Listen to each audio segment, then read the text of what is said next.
कक्षा 10 प्रश्नावली 1.1 आज हम पढ़ने वाले हैं।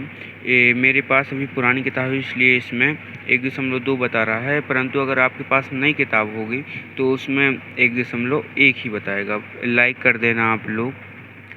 यहाँ पे हम सभी क्वेश्चनों को बहुत ही सरल तरीके से हल करेंगे। लास्ट तक ज़रूर बने रहिए। यदि आप एक बार मुझसे पढ़ लेते हैं तो आपको फिर कहीं भी पढ़ने में दिक्कत नहीं आएगी। तो चलिए शुरू करते हैं। तो यहाँ पर अब हम आएंगे अपने पहले क्वेश्चन की ओर। तो हमारा पहला क्वेश्चन है 140 का अभाज्य गुणनखंड निकालेंगे हम लोग। बच्चों सब्सक्राइब कर लेना। तो 140 की गुणनखंड निकालेंगे हम लोग। पहले हमारा 2 से भाग जाएगा, 70 आ जाएगा। 2 7 14, 0 की 0। अच्छे से पढ़ना, ध्यान से पढ़ना, बहुत ही सरल है। ये आप लोग पहले ही पढ़ चुके होंगे। तो हम लोग फिर से भाग देते हैं। तो यहाँ पे 2 से बड़ी है 7, तो यहाँ पे हो जाएगा 2 3 6 और 2 पंचे 10। एक वहाँ पे गया तो 2 पंचे 10 हो गया। इतना आप लोगों को पता होगा, 10वीं कक्षा में पहुँच गए हैं। अब यहाँ पे 35 नहीं कटेगा, यहाँ 5 7 35 हो जाएगा और 7 एकम 7।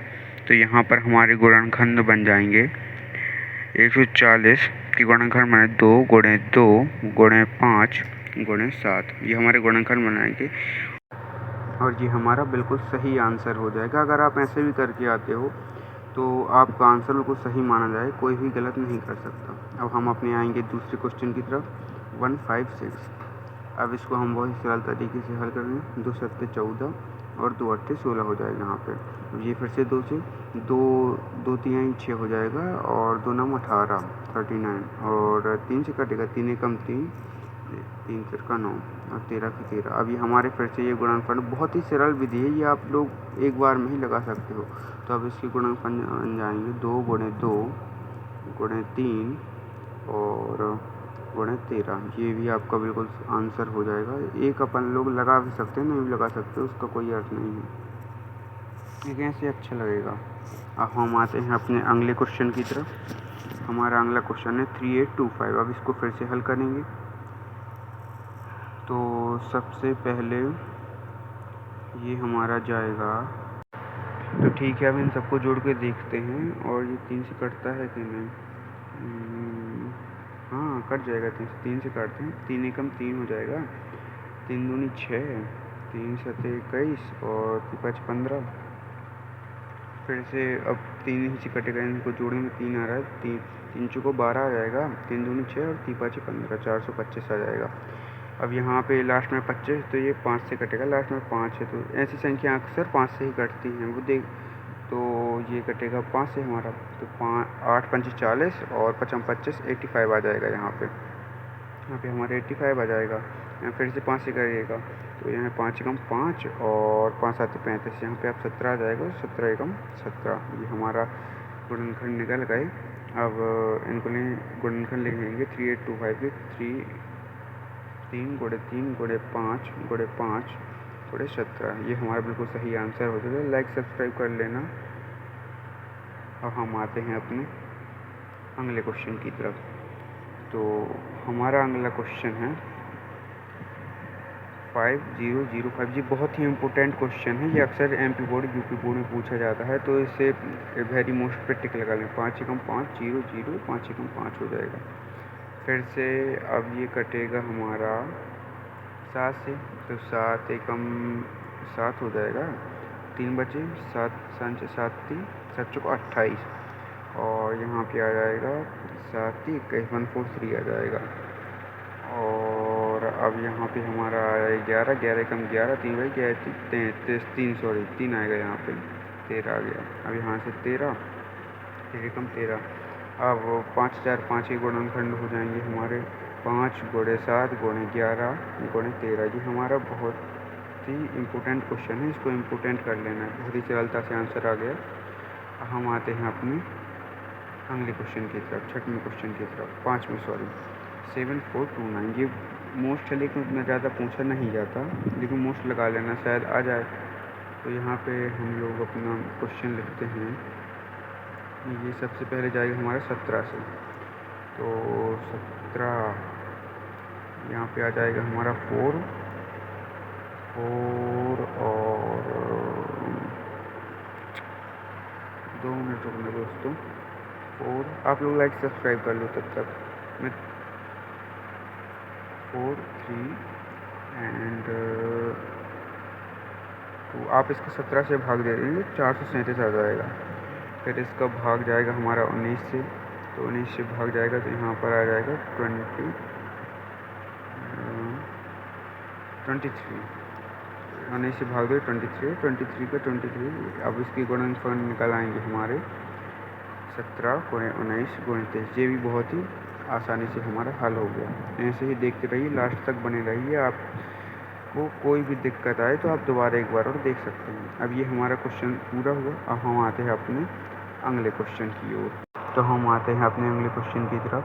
तो ये कह रहा है पूर्णांक निम्नलिखित युग्मों के एचसीएफ और एलसीएम ज्ञात कीजिए तथा इसकी जांच कीजिए कि दो संख्याओं का गुणनफल बराबर एचसीएफ गुणे एलसीएम है। दो संख्याओं का गुणनफल बराबर एचसीएफ गुणे एलसीएम है। तो हम आते हैं अपने अगले क्वेश्चन की तरफ। और थोड़ा बाहर से अगर आपको आवाज़ आ रही हो तो माफ़ कर देना, मेरे पास अभी कोई इक्विपमेंट नहीं है, लेकिन मैं आगे चल के ले लूँगा। तो हम आते हैं अपने अगले क्वेश्चन की तरफ। तो एक संख्या है हमारी, सब्सक्राइब लाइक ज़रूर कर लेना प्लीज़, ज़रूर से कर लेना, सपोर्ट करो गाइस प्लीज़। पहली संख्या है हमारी 26 और दूसरी संख्या है हमारी 91। इससे करेंगे 2 से जाएगा भाग, 2 एकम 2, 2 3 6, 13 से जाएगा, 13 एकम 13। अब यहाँ पे जाएगा पहले 13 से, 13 हाँ 90 हाँ आता है ना, हाँ 13 से, 13 7 91 और 7 एकम 7। तो हमारे अभाज्य गुणनखंड बराबर हो जाएंगे 26 के हो जाएंगे 13 गुणे 2, जो बड़ा होता है उसे आगे लिखते हैं और 1 भी लिख देते हैं, ठीक है। और 91 के हो जाएंगे 13 गुणे 7 गुणे 1, ठीक है। ये हमारा ये जो हैं जो 13 अब और जो 1 मतलब जो सेम होते हैं उन्हें एचसीएफ कहते हैं। एचसीएफ में लिख लेंगे। और जैसे 13 गुणे 13 है इसमें और इसमें भी है 13, तो ये दोनों सेम है इसमें, तो 13 गुणे 1 हो जाएगा। और एलसीएम है तो इसमें है 13, एचसीएफ है इसमें 13 एकम 13, इसका गुणा गया तो एचसीएफ ये हमारा आंसर हो जाएगा, ठीक है।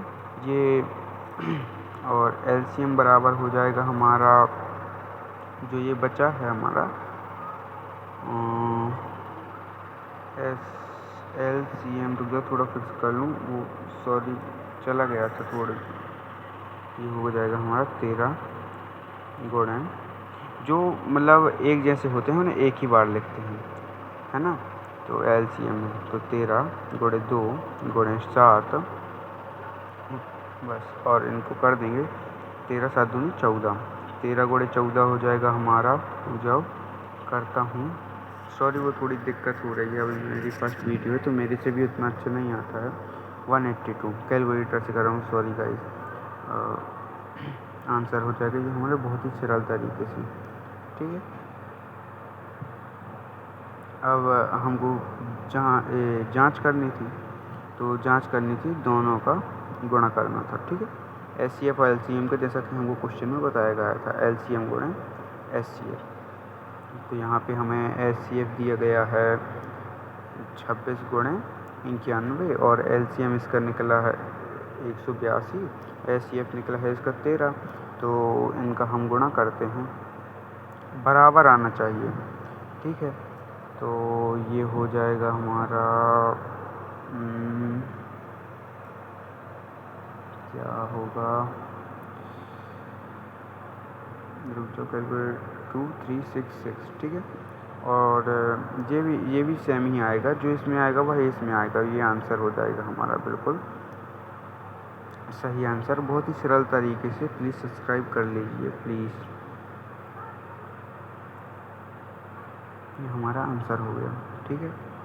अब हम आते हैं अपने अगले क्वेश्चन की ओर। तो हमारा अगला क्वेश्चन है ये है हमारा अगला क्वेश्चन 510 और 92। तो इसको हम लिख लेते हैं 510 एक तरफ और 92। तो एक तरफ हम लिख लेते हैं 510, एक तरफ लिख लेते हैं 92। अब ये पहले जाएगा 5 से दे देते हैं, 5 से कम 5, 0, 5 दूनी 10। अब ये जाएगा 2 से, 2 पंचे 10, 2 एकम 2। अब ये जाएगा 3 से, 3 एकम 3 और 3 7 21 और 17 अभाज्य है तो 17 एकम 17। अब 92 का आ जाएगा तो 2 चौको 8 और 2 छः 12, 2 दूनी 4 और 2 तीन 6, 23 का अभाज्य है तो 23 एकम 23 हो जाएगा। अतः अभाज्य गुणनखंड 510 की निकल आएंगे हमारे 2 गुणे 3 गुणे 5 गुणे 17 और 92 के निकल आएंगे 2 गुणे 2 गुणे 23। अब जैसा कि हम जानते हैं कि जो एक समान होते हैं वो एचसीएफ कहलाते हैं, उनका गुणा होता है। तो यहाँ पे ये जो 2 और 2 हैं, ये जो 2 हैं वो एक जैसे हैं तो उन्हें हम ले लेंगे। एचसीएफ के लिए गुणे में 1 नहीं लिखा था तो वो भी हम लिख सकते हैं। तो एचसीएफ में हम लेंगे 2 गुणे 1 तो एचसीएफ निकल के आ जाएगा हमारा 2। ये हमारा एचसीएफ निकल गया। अब एलसीएम में जो भी एचसीएफ आता है वो अपन को पहले लिख देना है, मतलब जो भी 2 बार होता है एलसीएम में उसे एक ही बार लिखते हैं। यहाँ पे आ जाएगा हमारा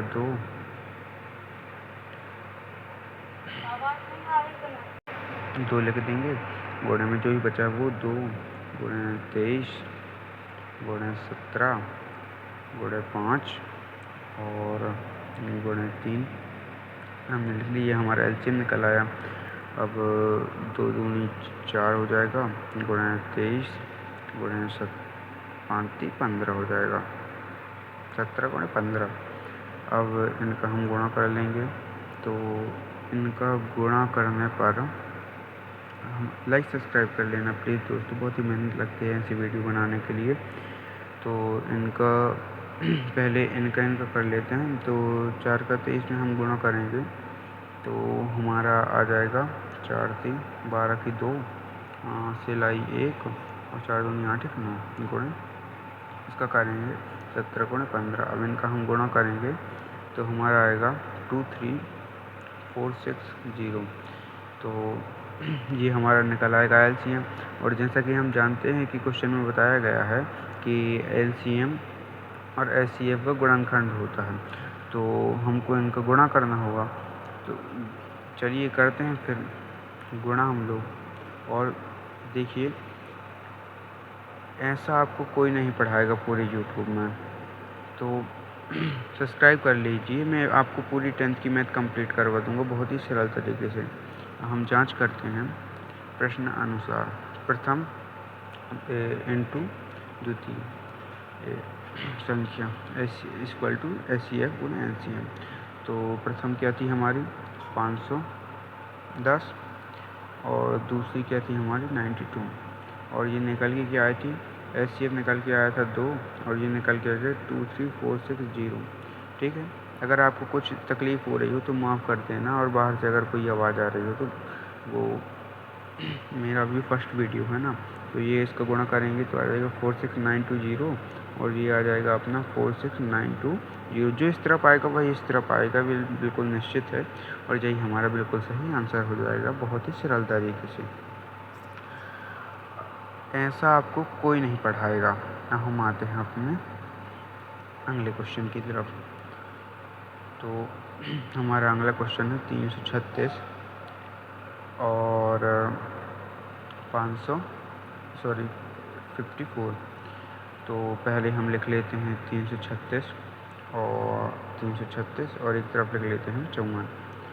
तो यहाँ पे आ जाएगा पहले 3 से 3 एकम 3 3 एकम 3 3 दूनी 6, फिर 2 से 2 पंचे 10 और 2 छः 12 आ जाएगा यहाँ पे। फिर से 2 से कटेगा 2 दूनी 4, यहाँ पे 2 दूनी 4 हो जाएगा, 2 अट्ठे 16 हो जाएगा। और यहाँ फिर से 2 से 2 एकम 2, 2 चौको 8 हो जाएगा। फिर से 2 से जाएगा 2 सत्ते 14 या भाज्य तो 7 एकम 7। अब अगर 54 का करते हैं तो ये 2 से जाएगा, 2 दूनी 4 हो जाएगा, 2 सत्ते 14, 3 से कटेगा, 9 3 27 हो गया, 3 त्रिका 9 और 3 एकम 3 हो जाएगा। अब हम लिखेंगे इनके अभाज्य। आपको ऐसा ही लिखना है बिल्कुल, ठीक है। आपको ऐसे में बिल्कुल पूरे में पूरे कोई काट नहीं सकता आपके नंबर। अब लिखते हैं इसमें 2 की घाते 4 लिख सकते हैं हम, 2 बार 4 बार हैं, 3 की घाते 1 और 7 की घाते 1, 336 के गुणनखंड निकाला है। हम फिर 54 के निकालते हैं। 2 की घाते 3 की घाते पहले लिख लेंगे, 2 की घाते 1 गुणा 3 की घाते 3, ठीक है। गुणा में 1 भी लिखना हो तो लिख सकते हैं और नहीं भी लिखना हो तो भी लिख सकते हैं। हमारा SCF निकल के आ जाएगा 1 2 है और 1 3 है, एक जैसा, ठीक है। एक जगह 2 मिल रहा है और एक जगह 3 मिल रहा है। तो आप लोग जानते हैं कि जहाँ पे ये 2 बार होता है तो सिर्फ 1 बार लिखना पड़ता है, मैंने आपको पहले बताया है। तो SCF निकालने के लिए न्यूनतम घात, ठीक है, तो यहाँ पे लिख लेंगे हम लोग 2 की घाते 1 गुणा 3 की घाते 1, तो यहाँ पे आ जाएगा 2 गुणा 3 बराबर 6। तो ये हमारा SCF निकल के आ गया। अब हमको निकालना है LCM। जैसे कि मैंने बताया था SCF जो भी आता है वो यहाँ पे लिखना होता है, ठीक है।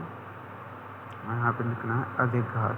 ऐसे ही आपको करके आना है, बहुत ही सरल भाषा में बता रहा हूँ, बिल्कुल ऐसे ही आपको करके आना है, ठीक है। अब यहाँ पे 2 की घाते 4 गुणा 3 की घाते 3 गुणा 7।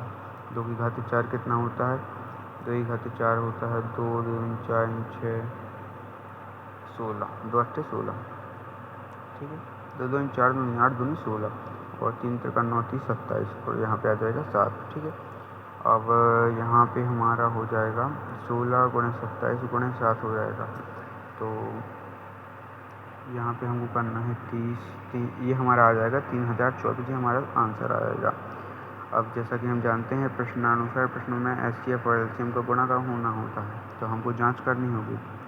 तो यहाँ पे हो जाएगा प्रथम गुणा द्वितीय संख्या इक्वल टू SCF गुणा LCM हो जाएगा।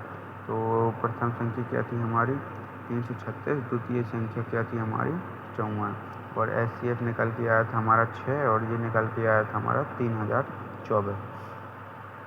तो ये हो गया हमारा, ये हो गया 18144 और ये हो गया हमारा 18414। ये सेम ही होता है, यहाँ पे स्टेप आपको दोबारा करने की ज़रूरत नहीं है, यहाँ पे सेम ही होता है। ये हमारा बिल्कुल सरल तरीके से आंसर हो गया। आपको ऐसे ही मैथ कोई पढ़ा ही नहीं सकता, मैं बता रहा हूँ और मैं बता रहा हूँ, ये आपको गलत लगे तो कोई गलत नहीं कर सकता, मैं बोल रहा हूँ। अब हम आते हैं अपने अगले क्वेश्चन की तरफ। तो ये हमारा अगला क्वेश्चन, तो अब हम इसको बहुत ही सरल तरीके से हल करते हैं। 12 15 और 21, ठीक है। अब क्वेश्चन पढ़ लेना। अब वीडियो लंबी हो रही है तो इसलिए मुझे माफ़ कर देना, मैं नहीं पढ़ पाऊँगा। तो हम आते हैं अपने अगले क्वेश्चन की तरफ। तो तीसरा क्वेश्चन है हमारा, तीसरा का पहला है 12 15 और 21 लिख लेते हैं। तो अब 12 के अभाज्य गुणनखंड निकालते हैं। 2 6 12, 2 3 6 और 3 एकम 3। यहाँ पे 15 के निकालते हैं, 3 5 15 और 5 एकम 5। 21 के निकालते हैं, 3 7 21 और 7 एकम 7। अब हम निकालते हैं इसके अभाज्य गुणनखंड। अभाज्य गुणनखंड तो 12 के होंगे 2 2 गुणे 2 गुणे 3। 15 के होंगे 3 के 3 को सामने लिखेंगे, 3 को सामने लिखेंगे 3 और 5 और 21 के होंगे 7 गुणे 3। अब यहाँ पे तीनों का देखना होगा, ये नहीं है कि हम 2 का बस देख लें, 2 में से नहीं, तीनों का देखना होगा यहाँ पर हमें, ठीक है। तो अब इसका SCF हो जाएगा हमारा 3। यदि हमारा किसी में भी कोई भी नहीं मिलता है तो उसका एचसीएफ 1 माना जाएगा, 0 नहीं माना जाएगा, 1 माना जाएगा। ठीक है, तो ये हमने निकाल लिया, एचसीएफ निकाल लिए। अब हम अपने निकालते हैं एलसीएम को। अब बहुत ही सरल भाषा में बता रहा हूँ आपको, ऐसा कोई नहीं बताएगा आपको। या मैं एक बार और बता देता हूँ, अगर तीनों में मिल रहा है तभी वो होगा। अगर किसी एक, यदि कोई भी संख्या नहीं मिल रही है तो इसका एचसीएफ 1 हो जाएगा। हम निकालते हैं एलसीएम, तो एलसीएम इसको एक ही बार लिखेंगे। ठीक है, जो भी मतलब होता है उसे एक ही बार लिखते हैं। 3 गुणे 7 गुणे 5 गुणे 2 गुणे 2, तो ये निकल के आ जाएगा हमारा 7 21, 5 दूनी 10 दूनी 20, 21 गुणे 20 हो जाएगा 420। ये हमारा आंसर हो जाएगा बहुत ही सरल तरीके से। और इसमें एलसीएफ और एलसीएम का गुणा नहीं करेंगे क्योंकि ये 3 संख्या वाला है, तो इसमें गुणा नहीं होगा, जो कि प्रश्न में बताया भी गया है। तो अब हम आते हैं अपने अगले क्वेश्चन की ओर। तो हमारा अगला क्वेश्चन है 17, 23, 29। ठीक है, ये हमारा अगला क्वेश्चन हो गया। अब इनका फिर से अभाज्य गुणनखंड निकालेंगे, अभाज्य गुणनखंड। ठीक है, अभाज्य गुणनखंड निकालेंगे तो 17 का निकालेंगे। ये तीनों अभाज्य संख्याएं जो कि नहीं करती हैं। ठीक है, अभाज्य संख्या, तो अभाज्य संख्या का एचसीएफ 1 होता है आंसर। यही आपका इसका आंसर हो जाएगा, क्योंकि ये अभाज्य हैं और इनके कोई गुणनखंड ही नहीं निकलेंगे, तो इसलिए इसका आंसर 1 हो जाएगा। यही हमारा आंसर हो जाएगा। और एलसीएम भी इसका 17 गुणे 23 गुणे 29 ये हो जाएगा। ये आप अगर एग्ज़ाम में करके भी आते हो तो आपका बिल्कुल गलत नहीं होगा, आपको पूरे नंबर मिलेंगे। कोई भी गलत नहीं कर सकता। अगर किसी ने गलत किया तो मैं पढ़ाना छोड़ दूँगा। ठीक है, तो इन सब का गुणा करते हैं। तो इन सब का गुणा करने में आएगा 11339। ये हमारा आंसर हो जाएगा। ठीक है, बहुत ही सरल तरीके से। हम आते हैं अपने अगले क्वेश्चन की ओर।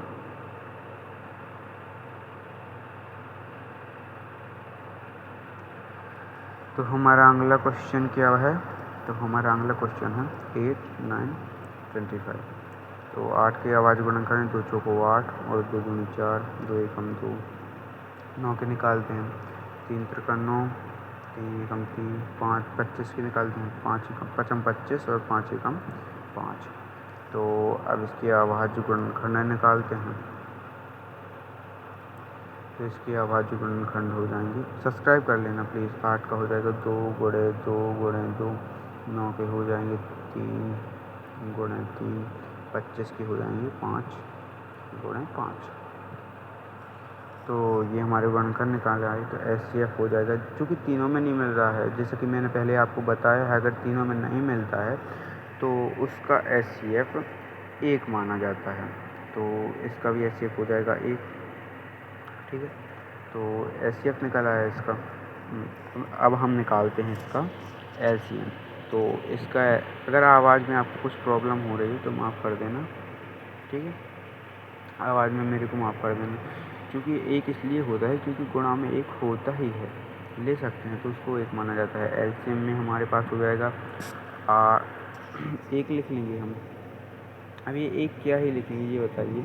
1 का तो कोई महत्व नहीं होता। 1 का अगर हम किसी भी संख्या के साथ गुणा करते हैं तो उतना ही आएगा। तो हम 8 गुणे 9 गुणे 25 लिख लेंगे। तो ये हमारा हो जाएगा 72 और 25, 8 9 72 गुणे 25। ठीक है, अब इनका हम गुणा करेंगे तो हमारे पास आ जाएगा 18। तो ये हमारा बिल्कुल सही आंसर हो जाएगा।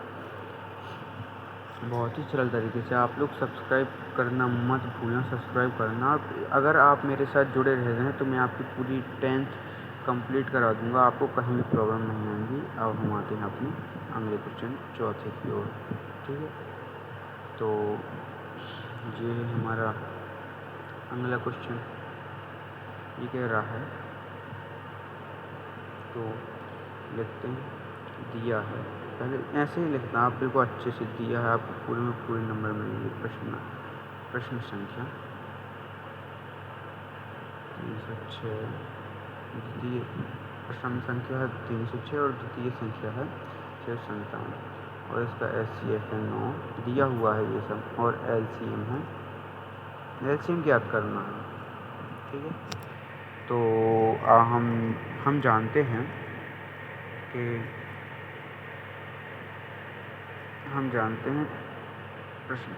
प्रथम संख्या गुणा द्वितीय संख्या इज इक्वल टू HCF गुणा LCM।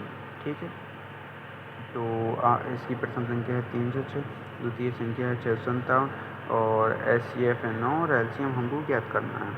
तो 306 गुणा 657 बटे 9, ये बटे में आ जाएगा, तो बटे में 9 हो जाएगा, बराबर LCM हो जाएगा। तो 9 से ये 306 कट जाएगा, तो यहाँ पे आ जाएगा हमारा 3, 9 18 9 27 9 चौको 36, तो यहाँ पे 34 गुणा 657 बराबर LCM। अब इनका हम गुणा करेंगे, तो इनका गुणा करने पर आएगा 22338, ये हमारा LCM निकल आएगा, ये हमारा आंसर हो जाएगा बहुत ही सरल तरीके से। आगे बने रहिए, आपको ये मैं पूरी प्रश्नावली हल करवा के ही दूँगा। तो हम आते हैं अपने अगले क्वेश्चन की ओर। जी देखो, मैं आपको गुणा करके दिखाता हूँ।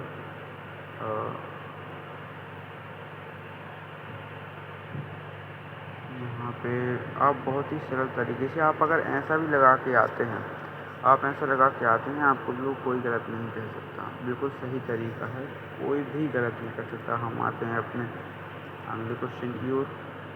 हमारा अगला क्वेश्चन है कि तो हमारा अगला क्वेश्चन है, जांच कीजिए कि क्या किसी प्राकृतिक संख्या n के लिए संख्या 6 की घाते n अंक 0 पर समाप्त हो सकता है। तो हम इसको हल करते हैं बहुत ही सरल तरीके से। तो जैसे यहाँ पे 6 की घाते, परंतु यहाँ 12 की घाते n, 4 की घाते n, कुछ भी हो सकता है, कुछ के लिए भी मतलब वो बोल सकता है कि इसे 0 पर समाप्त होना चाहिए। तो इसके लिए कुछ भी बोल सकता है, उसके लिए कुछ नहीं कुछ भी पूछ सकता है एग्ज़ाम में। तो उसके लिए एक रिज़ल्ट या नियम निकल कर आता है, जो कि यह कहता है, यदि कोई संख्या 0 पर समाप्त होना चाहे, यदि कोई संख्या 0 पर समाप्त होना चाहती है, तो उसका अभाज्य गुणनखंड ये कम से कम एक बार, अभाज्य गुणनखंड में कम से कम एक बार 2 गुणे 5 आना चाहिए। ठीक है, मतलब 2 बार हो, 3 बार हो, 4 बार हो तो चलेगा, लेकिन 1 से कम बार नहीं होना चाहिए। मतलब एक बार तो होना ही होना चाहिए। मतलब 2 गुणे 5, अगर हमें अंत में शून्य लाना है, 0 लाना है अंत में, तो कम से कम एक बार तो 2 और गुणे 5 होना चाहिए, तभी हमारा अंत में आएगा। तो 0 अगर हमें चाहिए तो चाहिए 2 गुणे 5। तो हम निकालते हैं इसके, अतः 6 के अभाज्य गुणनखंड निकालते हैं हम लोग। तो गुणनखंड करने पर तो यहाँ पर निकालते हैं हम, 6 के 2 से कटेगा 2 3 6, 3 एकम 3, तो 6 बराबर हो जाएगा 2 गुणे 3। गुणनखंड निकालेंगे, 2 है लेकिन 5 कहाँ है, 5 तो चाहिए ना हमको भाई साहब, बबुआ 5 तो चाहिए ना बबुआ, तो 5 कहाँ है हमारा। तो इसका अतः चूँकि 6 का गुणनखंड करने पर यह 2 गुणे 5 के रूप का नहीं है, अर्थात यह कभी शून्य पर समाप्त नहीं होगी। किसी भी प्राकृतिक संख्या n के लिए। ठीक है, ये हमारा आंसर हो जाएगा। आप ऐसा ही लिख के आना, आपको पूरे में से पूरे नंबर मिलेंगे। ठीक है, तो लेकिन आप ये समझ लेना, ये आपको नियम याद कर लेना है। जो ये नियम है, अगर 2 गुणे 5 आएगा 1 या 2 बार, लेकिन आना चाहिए। ठीक है, कोई भी संख्या आ जाए। अब एग्ज़ाम में कोई भी संख्या पूछ सकता है, 10 की घात n पूछ सकता है, कुछ भी पूछ सकता है। अगर ये 10 होता तो इसके अंत में शून्य आ सकता था। ठीक है, लेकिन 6, 12, 4 इन सब में ये नहीं आ सकता, परंतु अगर 10 होता तो ज़रूर आ जाता। ठीक है बबुआ।